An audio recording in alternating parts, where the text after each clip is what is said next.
Class 10 CBSE Math real numbers ஓட example sums தான் பார்த்துட்டு இருக்கோம். The next topic is revisiting irrational numbers.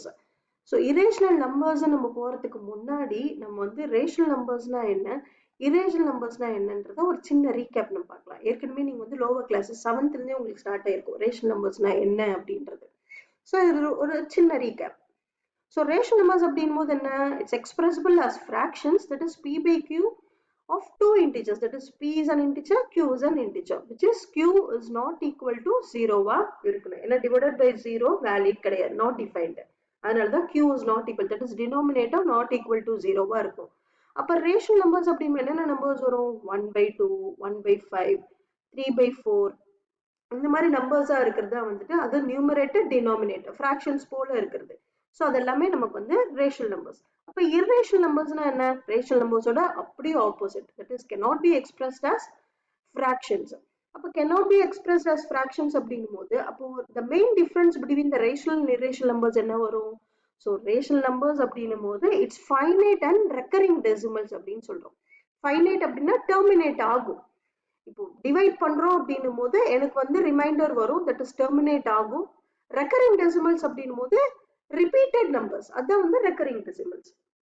For example 0.5 can be written as 1/2. அப்ப recurring decimals அப்படின்னும் போது என்ன, நான் சொன்னேன் இல்லையா, repeating decimals, that is 0.777, the repeating numbers. இதுதான் எனக்கு வந்து ரேஷனல் நம்பர்ஸ். அப்ப இரேஷனல் நம்பர்ஸ்ன்றது என்ன, அப்படியே அதனுடைய ஆப்போசிட், தட் இஸ் நான் perfect square, never ending and non repeating numbers. For example எடுத்து சொன்னா உங்களுக்கு இன்னும் ஈஸியா இருக்கும், that is pi. Pi அப்படின்னும் போது we all know that pi value is 22/7 or 3.142. இப்போ 3.142ன்றது இந்த வேல்யூஸ் நீங்க டிவைட் பண்ணி பாருங்க, 22/7 நீங்க டிவைட் பண்ணி பாருங்க, அப்போ வந்து உங்களுக்கு never ending, டெர்மினேட்டா ஆகாது, அண்ட் ஆல்சோ ரிப்பீட்டட் நம்பர்ஸும் நமக்கு வந்து வராது, இந்த டெசிமலுக்கு அப்புறம் ரிப்பீட்டட் நம்பர்ஸ் வராது. அதுதான் irrational numbers. Similarly, அப்ப irrational numbers-னா என்னென்ன வரும், square root of 2, square root of 3, square root of 5, இது எல்லாமே irrational numbers தான். இப்போ உங்களுக்கு டிஃபரன்ஸ் புரிஞ்சிருக்கும்னு நினைக்கிறேன், ரேஷனல் நம்பர்ஸ்னா என்ன, irrational numbers என்ன. ஏன்னா நம்ம எக்ஸாம்பிள்ஸ் இதுவரை இந்த ரீவிசிட்டிங் irrational numbers-ல ஃபுல்லா நம்ம irrational numbers தான் நம்ம பார்க்க போறோம். Okay, next theorem number 1.3. So இதில் நம்ம என்ன ப்ரூவ் பண்ணோம் அப்படின்னா √2 is irrational, that is √2 number irrational number தான் சொல்லி ப்ரூவ் பண்ணுங்க அப்படின்றது தான். ஸோ நம்ம எப்படி எடுக்க போறோம்னா ஃபர்ஸ்ட் கான்ட்ராரி. கான்ட்ராரி அப்படின்னா ஆப்போசிட், அதாவது √2 வந்து ரேஷனல்னு சொல்லி அதுல இருந்து இரேஷனல் நம்ம ப்ரூவ் பண்ண போறோம். ஓகே, உங்களுக்கு தெரியும் ரேஷனல் அப்படின்றது என்ன.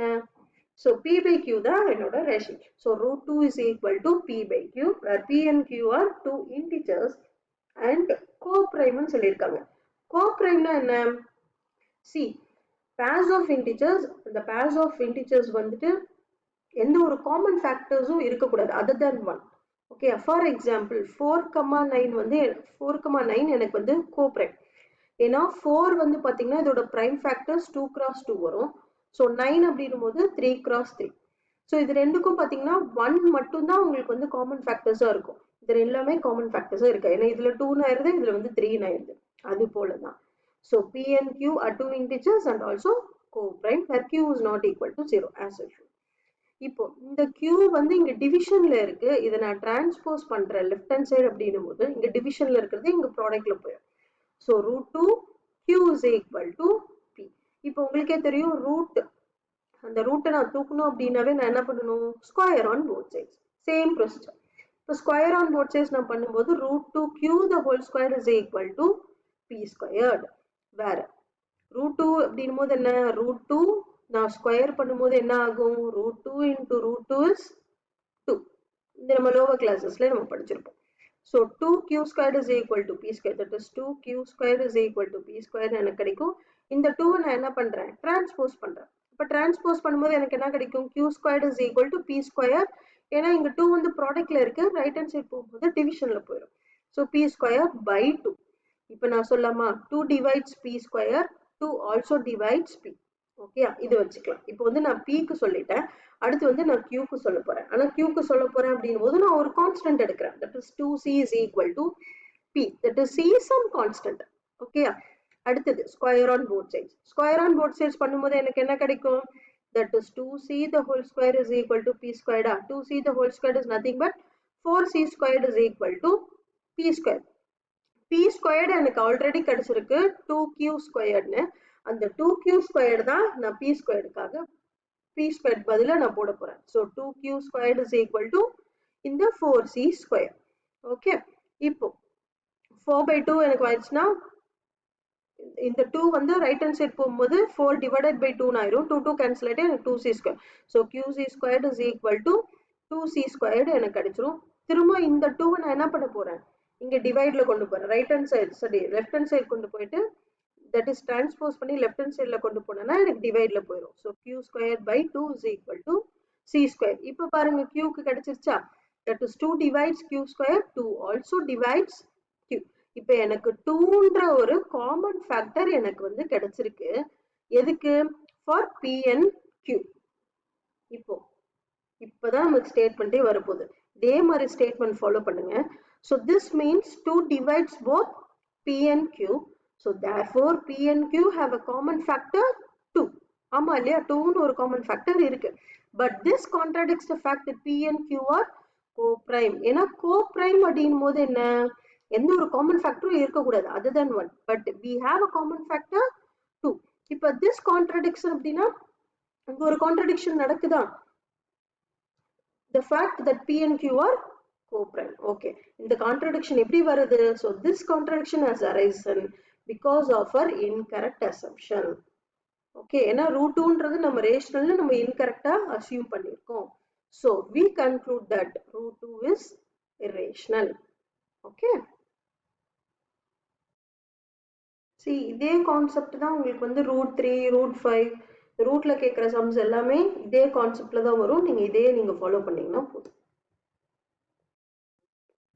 Next, example 6, show that 5 minus root 3 is irrational. So எப்பயும் ஸ்டார்ட் பண்றது as usual தான். Let us assume the contrary, that is 5 minus root 3 irrational இருந்துச்சுன்னா நம்ம ரேஷனல்ல ஆப்போசிட்டா நம்ம வந்து அசியூம் பண்ணிட்டு அதுல இருந்து தான் நம்ம ப்ரூஃப் பண்ண போறோம். So let us assume the contrary, 5 minus root 3 is rational. அப்போ rational அப்படின்னுச்சுனாவே என்ன? p by q. So 5 minus root 3 is equal to p by q, where p and q are two integers and also the co-prime. And q is not equal to 0 as usual. இப்போ இந்த p by q நான் வந்து left hand side எடுத்து போறேன். So 5 minus p by q is equal to root 3. So இங்க எனக்கு rational numbers, that is 5 minus p by q, it's a rational, and root 3 is an irrational number. The 5 minus the difference of two rational numbers is always rational number. So 5 மட்டும் இல்ல, இது 5 by 1 தான். So 5 எனக்கு rational number தான், p by q எனக்கு rational number தான். So the difference of two rational numbers is always a rational number. அப்ப இந்த full 5 minus p by q எனக்கு rational தான். So root 3 எனக்கு எப்பயோ தெரியும் அது வந்து irrational. So ஆனா rational is not equal to irrational. ரெண்டும் ஈக்குவல் கிடையாது. நமக்கு வந்து எப்பவுமே not equal தான். ஆனா இங்க எனக்கு என்ன கிடைச்சிருக்கு? ஈக்குவல்னு கிடைச்சிருக்கு. So this contradiction has arisen because of a incorrect assumption. So we conclude 5 minus root 3 is irrational. Okay. Next, example 7. So example 7 என்ன show that 3 root 2 is irrational.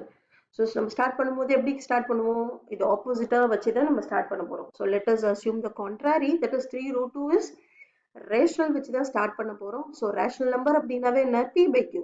So 3 root 2 is equal to p by q, where p and q are two integers and also the co-prime, and where q is not equal to 0 as usual. So root 2 is equal to, in the 3 இருக்கு இல்லையா, it is in the product in the left hand side. When I transpose it, it becomes division. So root 2 is equal to 3 by pq. So இது ஃபுல்லாவே எனக்கு என்னது? Rational numbers. இது root 2 எனக்கு already தெரியும், சரி ரேஷனல் நம்பர். ஆனா என்னோட கான்செப்ட் என்ன? Rational is not equal to irrational தான். So rational equal to irrational ஆகவே முடியாது. ஆனா இங்க நமக்கு கிடைச்சிருக்கிறது ஈக்குவல்னு கிடைச்சிருக்கு. So this contradiction has arisen because of a incorrect assumption. So we conclude 3 root 2 is an irrational number. Okay.